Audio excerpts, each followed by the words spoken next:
नमस्कार दोस्तों, आपका स्वागत है आपके अपने चैनल हिंट्स ऑफ हैप्पीनेस। हम उम्मीद करते हैं कि आप अच्छे होंगे और वीडियो का भरपूर आनंद ले रहे होंगे। अगर वीडियो पसंद आए तो वीडियो को लाइक, शेयर, सब्सक्राइब करना ना भूलें। अब कहानी देखिए दोस्तों।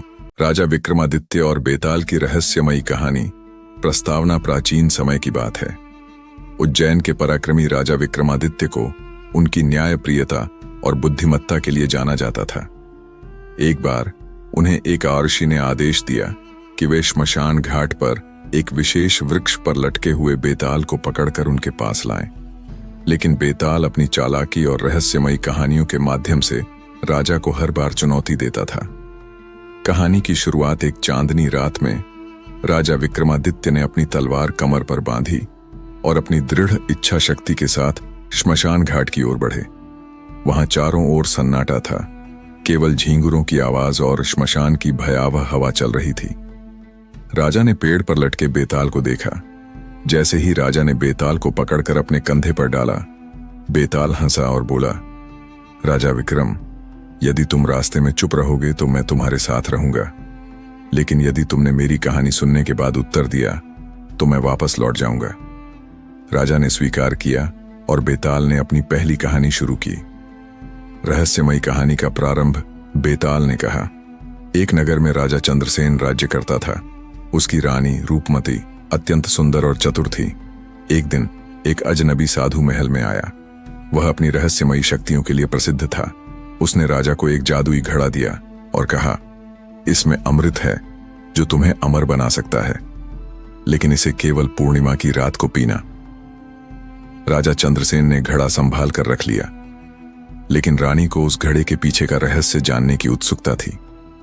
एक रात जब राजा सो रहा था, रानी ने उस घड़े को खोलकर उसमें से कुछ बूंदें छक लीं। लेकिन अचानक रानी के चेहरे पर एक अजीब परिवर्तन हुआ। वह अदृश्य हो गई। बेताल ने राजा से पूछा, राजा विक्रम, बताओ, क्या रानी ने सही किया या गलत, और राजा को क्या करना चाहिए था? विक्रमादित्य का उत्तर। राजा विक्रमादित्य ने सोचा और फिर उत्तर दिया, रानी ने गलत किया क्योंकि उसे राजा पर विश्वास करना चाहिए था, लेकिन राजा ने भी गलती की क्योंकि उसे रानी को पहले ही इस रहस्य के बारे में बता देना चाहिए था। दोनों की गलतियों ने उन्हें संकट में डाल दिया। उत्तर सुनते ही बेताल हंसते हुए वापस पेड़ पर उड़ गया। राजा ने फिर से उसे पकड़ने की ठानी। दूसरी कहानी। इस बार बेताल ने एक और रहस्यमयी कहानी सुनाई। उसने कहा, एक बार एक नगर में 3 भाई रहते थे। वे तीनों अपनी माता से बहुत प्रेम करते थे। एक दिन उनकी मां बीमार पड़ गई। वैद्य ने कहा कि उसे दुर्लभ औषधि से ही बचाया जा सकता है। तीनों भाई अलग अलग दिशाओं में औषधि की खोज में निकले। पहला भाई एक राक्षस से लड़ा और औषधि लेकर आया। दूसरा भाई एक गुफा से गुजरते समय वहां के जादुई पहरेदारों को हराकर औषधि लाया। तीसरा भाई अपनी चतुराई से एक यक्ष को मात देकर औषधि लाया। अब सवाल यह था कि किस भाई ने अपनी मां के लिए सबसे बड़ा बलिदान दिया? विक्रमादित्य का उत्तर। राजा ने उत्तर दिया, तीनों भाइयों ने अपने अपने तरीके से बलिदान दिया, इसलिए सभी समान रूप से आदरणीय हैं। एक ने ताकत दिखाई, दूसरे ने धैर्य और तीसरे ने चतुराई। बेताल फिर से पेड़ पर लौट गया। अंतिम कहानी और रहस्य उद्घाटन। राजा ने एक बार फिर बेताल को पकड़ लिया। इस बार बेताल ने कहा, यह मेरी अंतिम कहानी है और यह तुम्हारे लिए सबसे कठिन होगी। सुनो, एक जंगल में एक साधु तपस्या करता था। उसकी तपस्या से प्रसन्न होकर देवताओं ने उसे वरदान दिया कि वह जो चाहेगा उसे तुरंत प्राप्त होगा। लेकिन साधु का एक शिष्य ईर्ष्या करने लगा। उसने एक योजना बनाई और साधु को धोखा देकर वरदान चुरा लिया। अब शिष्य ने साधु को मारने की योजना बनाई, लेकिन साधु ने अपनी बुद्धिमत्ता से शिष्य को हराकर अपना वरदान वापस पा लिया। शिष्य ने साधु से क्षमा मांगी। साधु ने उसे माफ कर दिया और उसे अपना उत्तराधिकारी बना दिया। अब बताओ राजा विक्रम, क्या साधु ने सही किया? राजा का उत्तर और बेताल का रहस्य। राजा विक्रमादित्य ने कहा, साधु ने सही किया। क्षमा का गुण सबसे बड़ा है। उसने शिष्य को माफ करके उसे एक और मौका दिया। यह उसकी महानता को दर्शाता है।